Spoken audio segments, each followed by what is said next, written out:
नमस्कार, मैं साक्षी। स्वागत है आपका भगवान चैनल में। अर्जुन और सुभद्रा के पुत्र वीर अभिमन्यु के बारे में सभी जानते हैं कि वे किस तरह चक्रव्यूह में फंसकर वीर गति को प्राप्त हो गए थे। आइए इस संबंध में जानते हैं बेहद ही खास रहस्य। दरअसल जब द्रोणाचार्य ने देखा कि अर्जुन अपना रथ लेकर दूर निकल गए हैं, तब उन्होंने महाराज युधिष्ठिर को बंधक बनाने के लिए चक्रव्यूह का निर्माण कर दिया।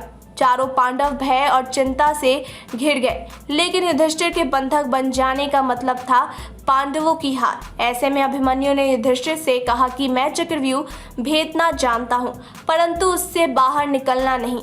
ऐसे में सभी पांडवों ने निर्णय लिया कि अभिमन्यु चक्रव्यूह भेदेगा और उसके पीछे पीछे हम भी चक्रव्यूह में प्रवेश करके उसकी रक्षा करने और उसे बाहर निकाल लाएंगे। प्रारंभ में यही सोचा गया था कि अभिमन्यु चक्रव्यूह को तोड़ेगा और उसके साथ अन्य योद्धा भी उसके पीछे से चक्रव्यूह में अंदर घुस जाएंगे। लेकिन जैसे ही अभिमन्यु घुसा और चक्रव्यूह फिर से बदल गया और पहली कतार पहले से ज़्यादा मजबूत हो गई, तो पीछे के योद्धा भीम, सात्विक, नकुल, सहदेव कोई भी अंदर घुस नहीं पाया। युद्ध में शामिल योद्धाओं में अभिमन्यु के स्तर के धुरंधर 2-4 ही थे। यानी थोड़े ही समय में अभिमन्यु चक्रव्यूह के और अंदर घुसता तो चला गया, लेकिन अकेला, उसके पीछे कोई नहीं आया। सभी प्रयास कर रहे थे। तब जयद्रथ ने आकर मोर्चा संभाला और पांडवों को चक्रव्यूह में जाने से रोक दिया।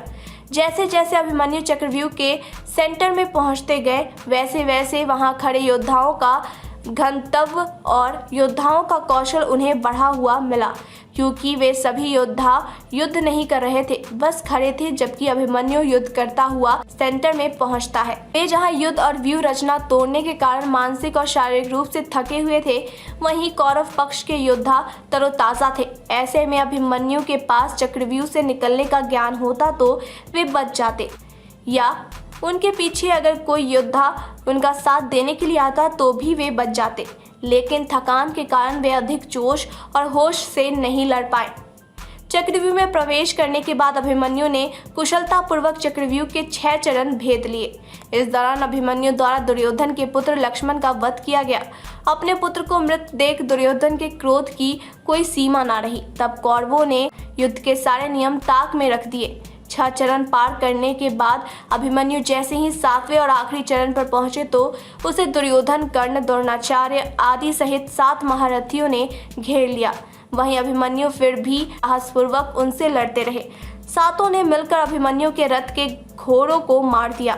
फिर भी अपनी रक्षा करने के लिए अभिमन्यु ने अपने रथ के पहिए को अपने ऊपर रक्षा कवच बनाते हुए रख लिया और दाएं हाथ से तलवारबाजी करता रहा। कुछ देर बाद वीर अभिमन्यु की तलवार टूट गई और रथ का पहिया भी चकनाचूर हो गया।